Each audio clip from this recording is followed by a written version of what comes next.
Hey guys, welcome to today's 1/6 Galaxies video. Today we are going to be taking a look at Tom Baker, the fourth Doctor from the Doctor Who series. Now basically, what Big Chief Studios has done is they've released some of their older figures as these collector's editions. They don't include the full range of accessories that the original versions of these figures had. They really did try to keep the price down on these, so they are quite bare bones compared to their previous versions of the figures. Just perspective wise, a usual Big Chief Studios figure, depending on what you're getting, will normally be about $350 to $400 for like a standard release, or $450 plus if it's got like a signature or something with it. Every so often though, you can get like quite a good deal. So I got the Jim Moriarty, I think, for about 120 Australian dollars with an autograph during a clearance sale one day, which was phenomenal. But yeah, I remember paying about $500 for my hand-signed David Tennant 10th Doctor figure when it first came out. So there's a variety of different things. In comparison, this was $280 from Pop Culture. There was an autographed version of this figure from Tom Baker. It was about $375, I think. So yeah, not terribly priced. But yeah, I just chose to save the money and not get the autograph this time around, which is fine. Also, what's different here is normally the boxes would like open and there'd be like a window because they'd lift off and there'd be like a TARDIS art. This doesn't have that. Instead, you can see that we have a picture of the fourth Doctor figure, and then it says Doctor Who. And because we're in Australia, we have to have the sticker that tells us about the button batteries. And the button batteries are not included in this either. I would imagine otherwise Pop Culture wouldn't have sent it out. Similar to all the other battery items that has just come in stock to Pop Culture. Yeah, so as I said, we do get this image here. There is some nice art going on, very basic. The Big Chief Studios logo says it's Doctor Who, and then we get some more of the same kind of font there. Again, on the sides, it's just more Time Lord art. And then the back tells us pretty much what I just said. So in this bare bones set, you can get the 12th Doctor, the 11th Doctor, the 10th Doctor, the 9th Doctor, and of course the 4th Doctor. At this stage, they haven't mentioned whether they're going to re-release the 1st Doctor, because he's one of the newer ones, I suppose. He did sell out. There was a black and white version and a coloured version. So it tells you a little bit about each Doctor and then what they come with, because again, these are quite bare bones. In comparison, the original 9th Doctor figure probably had about 6 or 7, maybe even more accessories, and the new one comes with just 4. So just to show you how bare bones this is, we get this kind of gesturing hand, I suppose. Detailing's not too bad on it. We do get this hand here, probably maybe for the Sonic, but I've got the Sonic in a different hand. We do get the Sonic. So again, nothing real special going on. It is one of the earlier models, I suppose, so that's probably why. And then we do get a bag of jelly babies. Not the most detailed thing ever, but it does the job, and it does look like a crinkled bag, which is really quite nice.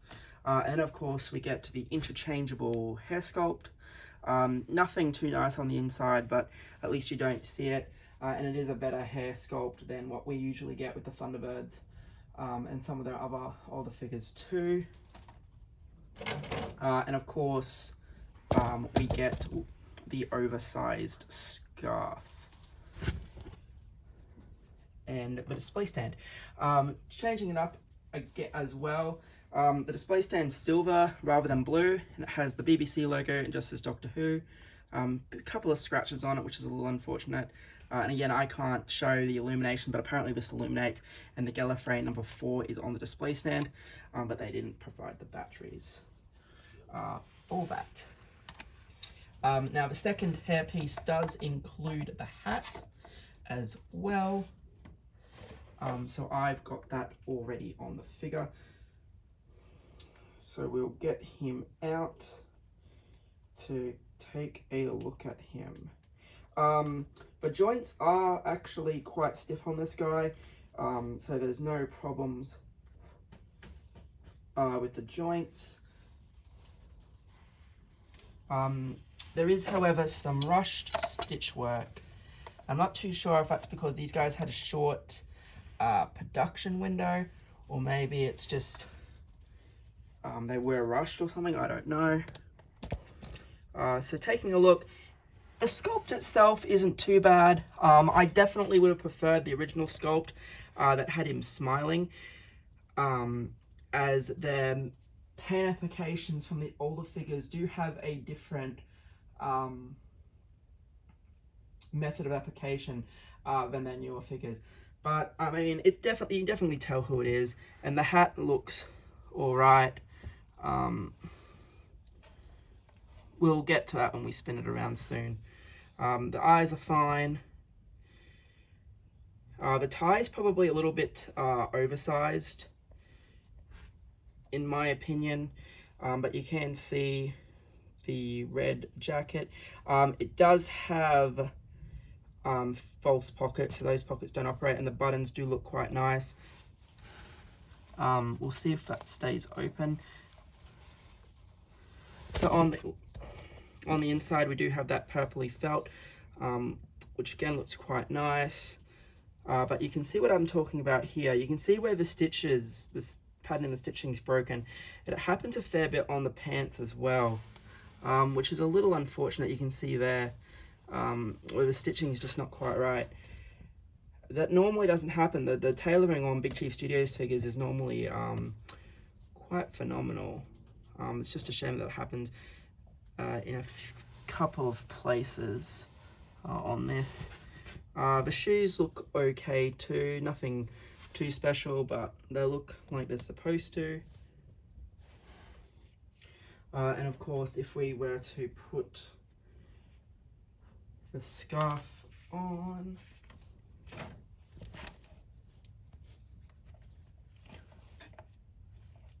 just doing a really quick bad job, apologies.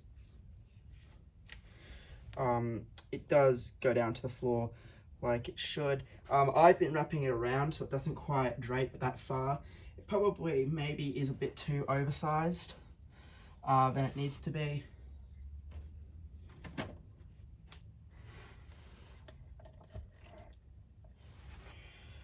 So again, from the side profile, looks fine. This is the other hand that you get on it, the one I've been putting the Sonic in.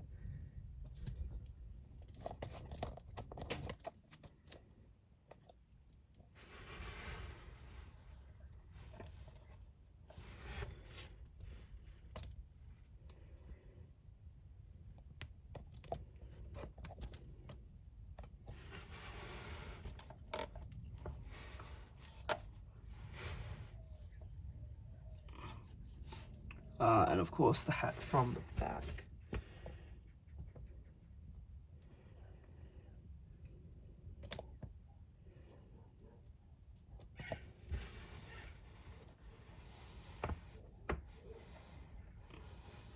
Because yeah, as I said, the original version of this figure had two sculpts. It had a smiling sculpt, and then probably, I think, a slightly different version of the sculpt that's on him now.